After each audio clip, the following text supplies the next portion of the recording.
Hey everybody, it is your girl, Mora from Mama, the undisputed African Queen, here for a very, very brief review on Rate to Love Dollars. Because I already did a little quick episode on Kara and talked about her situation. And maybe we're not going to dwell too much into that. But I am your girl, Mora from Mama, the undisputed African Queen. If you're here for the first time and you haven't subscribed to my YouTube channel, please go ahead and do that. Subscribe to my YouTube channel, like, comment below, let me know where you're watching me from. All right. I remain your girl, Mother from Mama, the undisputed African Queen. We're going to be speaking on Way to Love Dollars, the shenanigans, and the drama that is going on. Let's get our intro.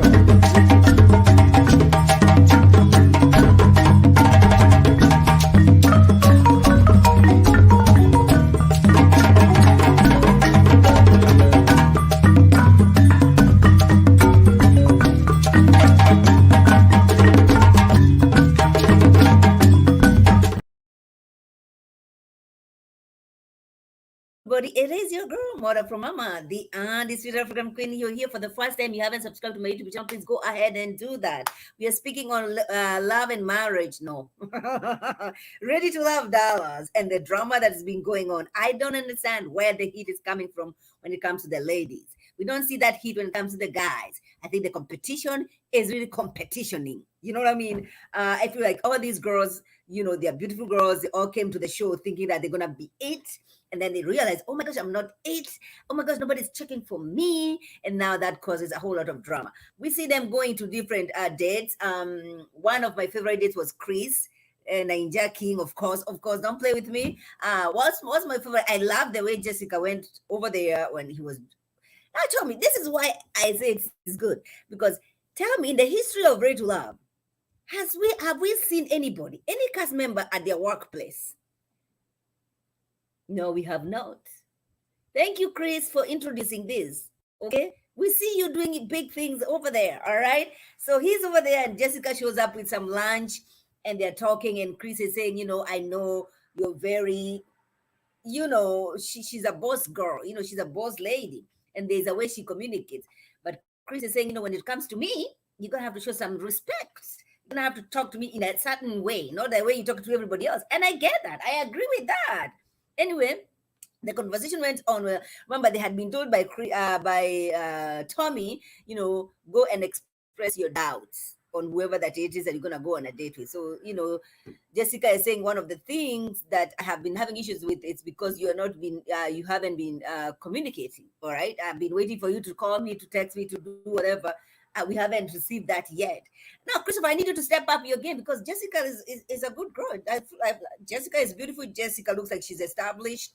You have options over there. Although I still remain, I still stand on what I said in the beginning. I said Chris should have listened to his mama, and maybe even just into this arranged marriage, and even get the twins that the family was proposing, because you have the money, Chris, to take care of two women.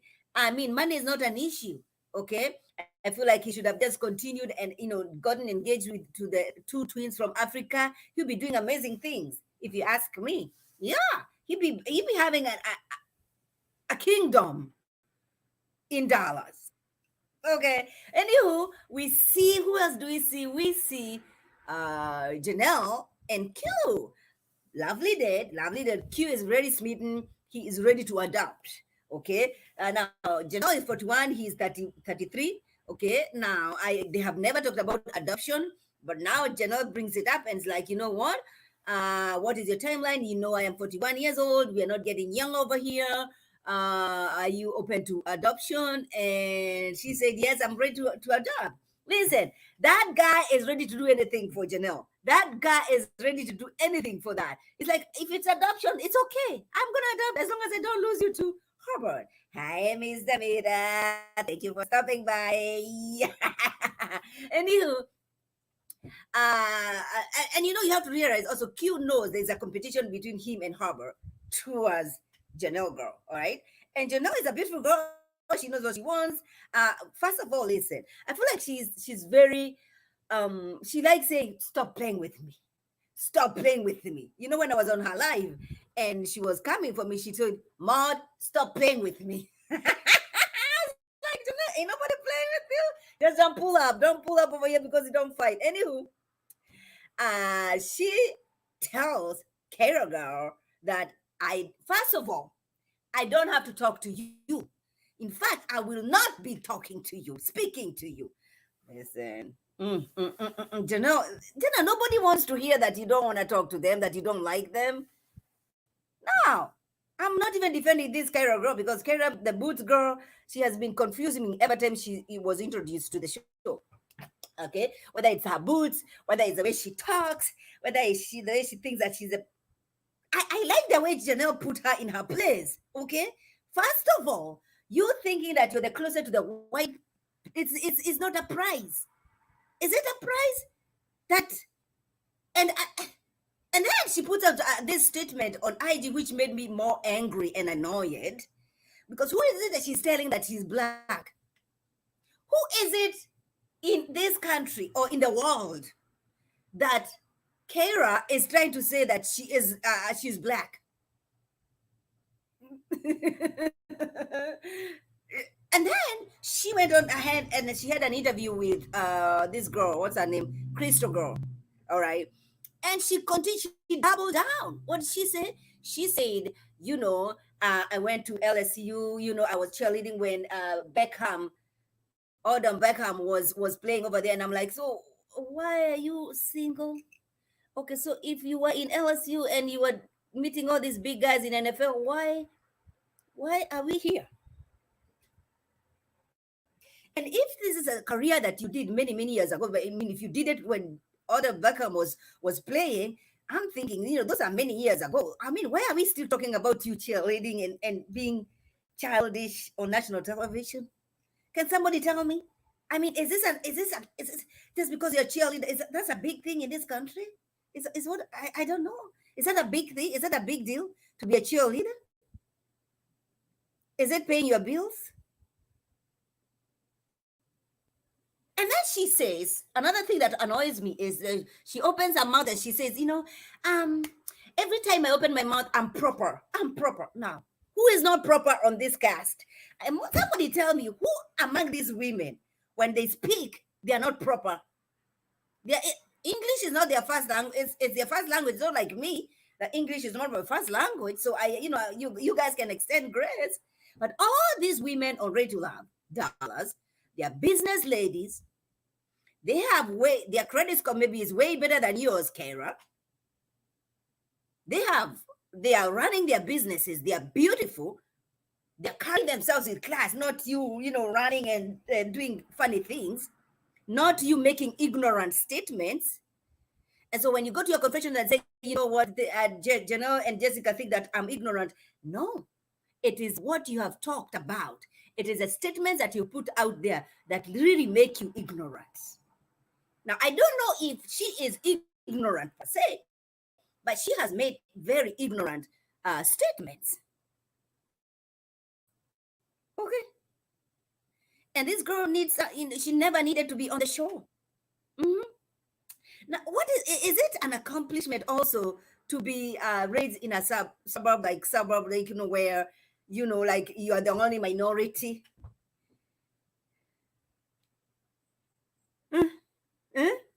Like every time with somebody meets, I was very in a predominant white school. I was in a predominant neighborhood. You think you're the first one to be raised in that kind of a neighborhood? Or you think you're the first one to go in such a school? And what did you accomplish when you're there? Mm-hmm. Oh, okay. So the only thing you'll be left with is a story to tell. How you are a cheerleader, how you are raised in I don't know what neighborhood, and you went to a school I don't know what, LSU and all that. I'm not dissing that. I am saying, don't come here telling us you went to this great school and then there's nothing to show for it. We need to see properties. We need to see things. Don't come over here just saying, oh, I went to this school and then what else after you went to that school? What is it that you're telling us? What did you accomplish? How did you benefit? How are your finances right now because of going to that school? Or have you just been left with an empty story to be telling everybody who is going to listen to you? It is an embarrassment. It is very embarrassing. And for you to come on a black network to perpetuate that, there's some level of black. Now, that, if there was anybody else who was talking about that, I probably would extend grace.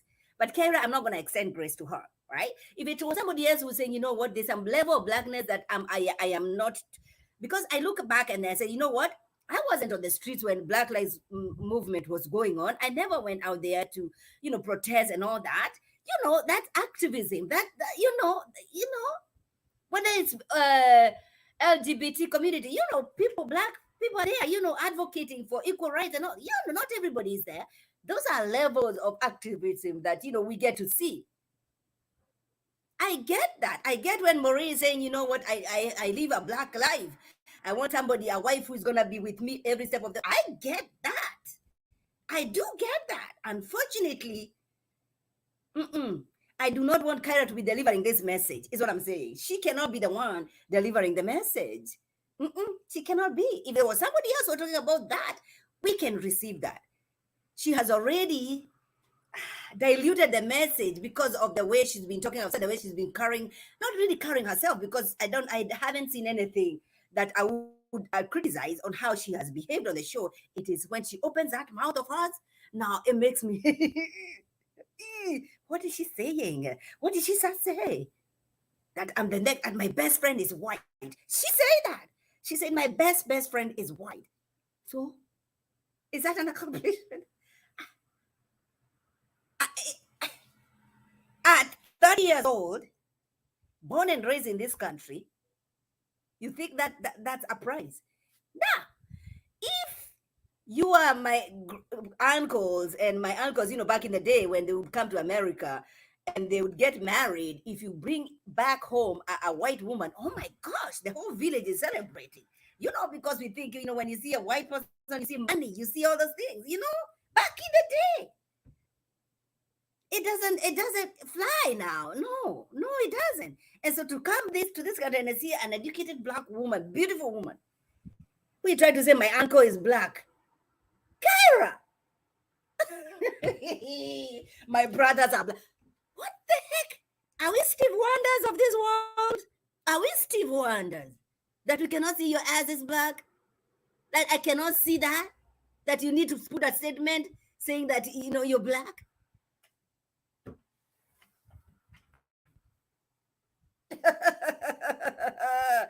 Really? Is that what you're doing in Dallas? Is production could not find anybody else to come to Radio Love? Or you all knew what it is that you were doing when you brought in Kyra. You really knew what you were doing. And then she gave you all these ammunition. She's reckless. Okay. Anyway, I just hope she goes home because it's enough. Yeah.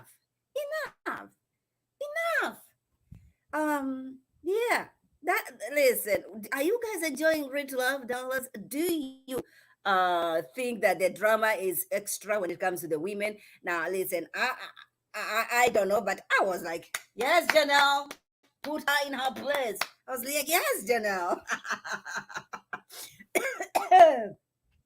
Let her know it's not cute. It's not cute. It's not cute to think that you're very close to white. Are we going back to colonialism and slavery and all that? Really? Come on, Kara. You should know better. Okay? So we see the deaths, and of course, Christopher is eliminated. Marvin is scaring everybody with his issues. Marvin scares me. Okay? Marvin is scary. Marvin, yeah. We are not gonna transform to exactly what. No, you're not chaining me, Marvin. You're not chaining me, so that you can have your fantasy. We are not doing that. And he's a handsome guy. I just don't understand why he decided to go into that route. And then one time, he was interviewed by comedian. He said, my family is watching. My daughter is watching. I'm like, So when you're doing all this and speaking about all these things and posting things on IG, you mean your daughter is watching and your daughter is encouraged? Hmm. This society, what have we become? What have we turned to? Hey, you people, you scare me. You scare me. Anybody who thinks that Marvin is entertaining, that anybody who thinks that they can do things that Marvin is advocating for, you're scare me. I'm scared of what you guys do and you're capable of doing. If you think being chained and he's whipping your ass like this, did you see that video he put out? He said for anybody who is curious, he's there on IG whipping a woman's ass, and I'm like, how is she gonna sit down after you've been whipped like this? What is the fantasy? Where is the enjoyment when a man is behind you? It's like you behind you with two whips going like this on your ass, and you think that's cute? Hmm. Okay, okay. I'm confused. We don't do that. We cannot advocate for that because, and then even he bites his tongue.